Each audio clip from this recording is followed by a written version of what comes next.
Aku nak bercakap dengan orang tua ni. Kau jangan suka-suka hati merayap-merayap malam dekat rumah orang. Ustazah tahu kan, Anjang tu Imam Tapa kutip je kat tepi jalan. Aku ni kira bernasib baiklah dapat berjumpa dengan orang macam kau, Razim. Macam Imam Tapa.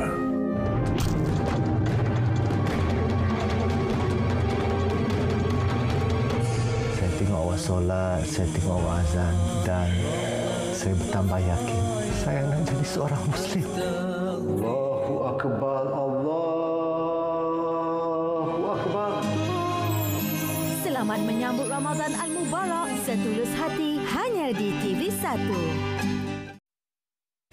Ya, bulan Ramadan ini kita menyajikan bersama dengan anda panggung RTM Azan Terakhir yang akan disiarkan pada Sabtu 16 Mac 9 malam di TV2.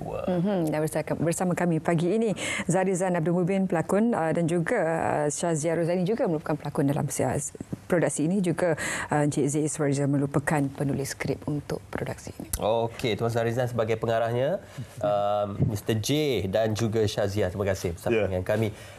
Tuan, mungkin boleh kongsikan apakah intipati penting dalam cerita Azan Terakhir ini?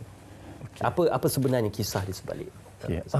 Kisah ni kita sebagai manusia lah, salah satu watak dalam cerita ni, dia sebelum ni hidup dia sangat sempurna, bahagia, gembira, tapi bila dia buat sesuatu perkara yang tidak baik, tidak elok, dia mesti dapat akibatnya. Akibatnya maknanya cepat atau lambat tu dia mesti terima akibatnya. Tapi daripada akibat tu dia akan bangun semula. Dia bangun semula untuk mendapatkan tenaga bagi orang kata manusia, orang kata mesti orang mesti suka dia balik. Maknanya dalam kesusahan dia, kepayahan dia, dugaan pada dia bangun, akhirnya dia dapat diterima dengan baik oleh masyarakat. Itu dalam Azan Terakhir. Kenapa Azan Terakhir itu? Because itulah impian dia bila orang kata kisah silam dia dulu, kisah hitam dia dulu, bila dia bangun dia mesti nak jadi yang terbaik dan dia orang kata cuba orang kata azan tu dia nak biarlah dia dapat mengazankan satu orang kata satu tugasan yang diberi itu dapat capailah. Okey, itu sebagai panggilan kepada beliau untuk berubah. Betul, berubah. Menuju kejayaan. Betul. Okey, alhamdulillah. Okey, J memegang watak utamanya. J, nama watak yang dipegang. Saya dah suki, tapi kalau dalam drama ni, kalau utamanya adalah utama untuk watak lawan kepada watak yang utama yang baik lah. Iaitu Anjang. Ya, Anjang.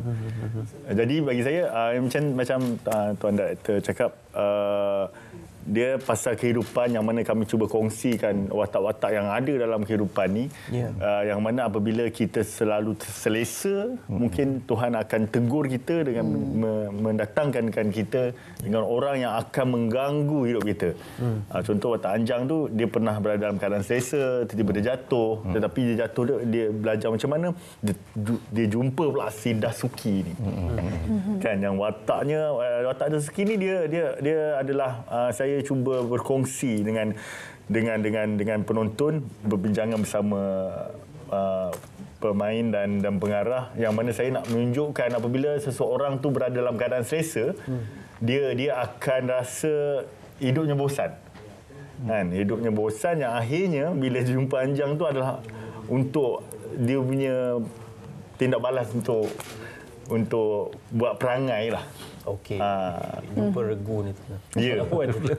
Dia tak bekerja, yang ada menggunakan duit yang pajak sawahnya dan sayangkan isterinya, tetapi tidak berlandaskan hukum agama, kelab pergi. Dan Shazia, apa yang Shazia sukakan tentang watak yang Shazia bawakan berbanding produksi sebelum ini? Okey, bagi Shazia pula watak Mariam ni sangat istimewa sebab dia sebenarnya bukanlah contoh yang baik. Dia adalah seorang wanita yang tidak mesra agama. Tapi dia juga dugaan buat suami dia sebenarnya.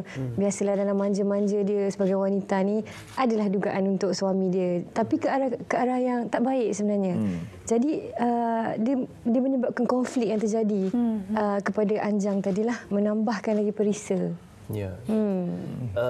Kisah ini mesti ada sebab musababnya. Dia digambarkan, ditulis atau dilakon layarkan. Ya. Apa antara perkara yang perlu untuk diambil perhatian oleh penonton dalam azan terakhir ni, Tuan? Okey, satu yang kita lihat, apa kesempurnaan yang kita impikan kadang-kadang tak dapat. Yeah. Okey, tapi kita perlu bangun, berubah untuk mencari yang lebih baik. Itu yang watak Anjang dalam cerita ni, Abang Nasir. Dia melalui kehidupan yang sangat orang kata zaman hitam dia lah. Mana dia pernah selesa, kaya, tapi because dia mengambil satu perkara yang tidak elok lah, macam rasuah, perkara yang tak sepatut dilakukan, dia jatuh. Isteri, anak semua hilang, mati. Lepas itu dia sebatang kara. Bila sebatang kara ni, dia niat dia nak berubah. Sebab tu dia pergi ke masjid. Nak jadi seorang Bilal. Di situ dia ada Bilal yang sudah sedia ada, Abang Kaza. Bila Abang Kaza kata Anjang ni sesuai untuk menggantikan dia bila dia meninggal nanti. So bila dia nak menjadi seorang Bilal tu, ini konflik pada diri dia. Dia azan tak sedap. Dia nak azan tu tak sedap. Dia mengaku diri dia kalau dia azan tak sedap, tapi dia nak buat sekali. Itulah azan terakhir dia. Tapi dalam dia nak buat tu, kita ni nak terima orang nak jadi Bilal ni, tak semestinya azan tu mesti sedap. Dia mesti ikhlas, jujur dalam diri dia. Ini kita nak lihat supaya jangan nak tunggu suara sedap je baru nak azan kan. Itu yang saya nampak cerita ni perlu dilihat dan dapat manfaat pada masyarakat. Supaya jangan malu dengan diri sendiri. Yang penting kita mesti jujur dan ikhlas dalam buat satu benda itulah. Jangan malu untuk mencari kebenaran. Betul. Betul.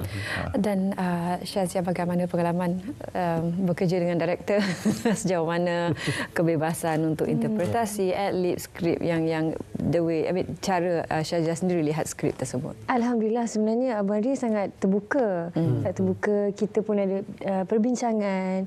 Abang Ri, Kak Rozi dan juga barisan pelakon juga, J pun banyak membantu sebenarnya daripada pengalaman. Ialah saya masih baru.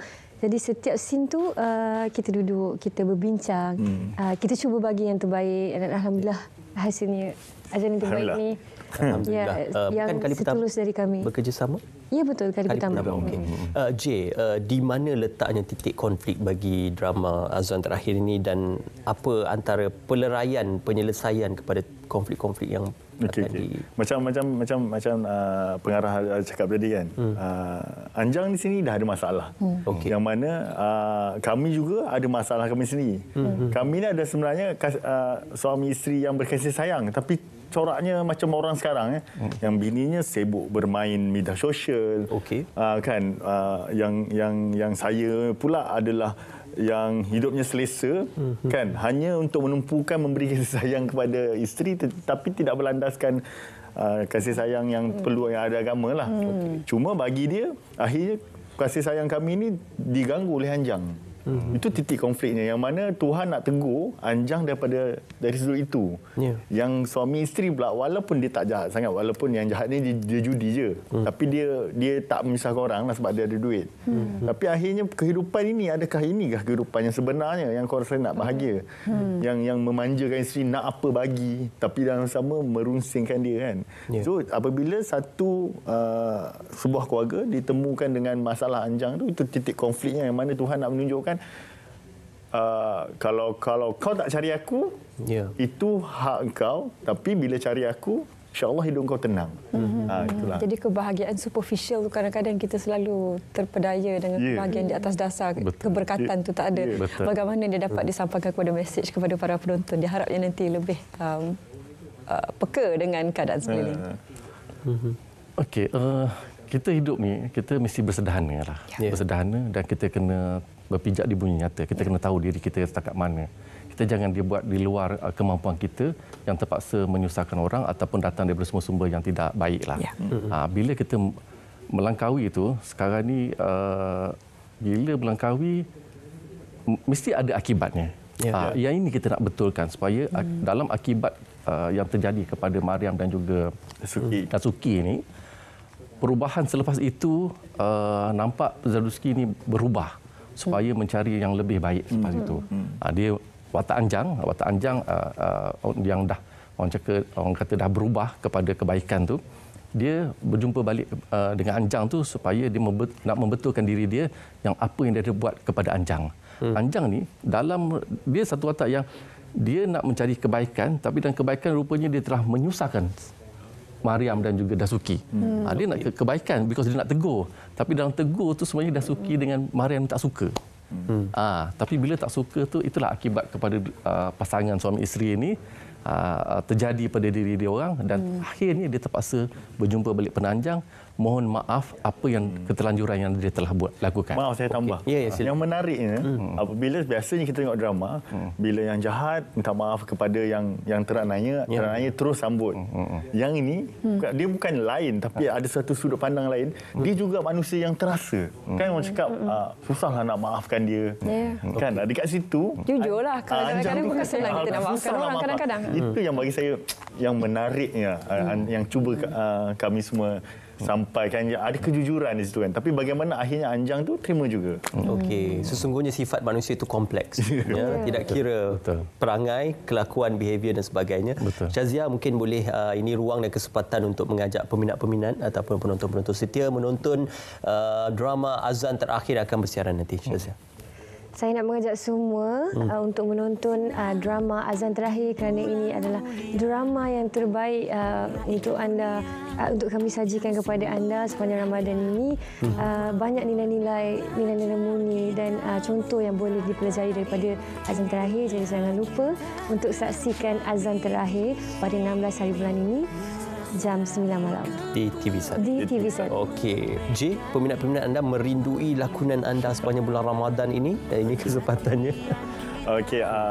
Okey, saya juga mengambil kesempatan untuk memanggil anda ramai-ramai duduk depan TV pada 16 hari bulan ini di RTM.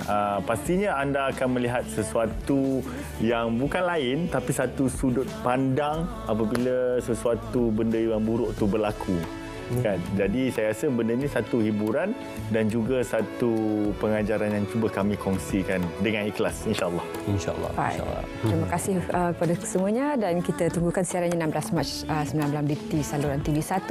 Dan untuk itu Selamat Pagi Malaysia juga melabuhkan terannya untuk kali ini bagi pihak penerbit kami Fatia Nur Hashim dan semua kru Selamat Pagi Malaysia. Harapkan terus menonton saluran TV1 selepas ini. Ya, insya-Allah juga kita harapkan dan juga kita doakan agar anda menyempurnakan ibadah puasa di bulan Ramadan, insya-Allah, dan juga ibadah-ibadah lain untuk sama-sama kita mendapat keberkatan daripada Allah Subhanahu Wa Taala. Dan juga jangan lupa pendaftaran padu yang akan ditutup sehingga hujung bulan ini. Jadi tunaikan tanggungjawab anda sebagai rakyat Malaysia. Sama-samalah kita menyokong usaha dan juga dasar-dasar kerajaan. Terima kasih kerana bersama kami. Assalamualaikum. Jumpa lagi.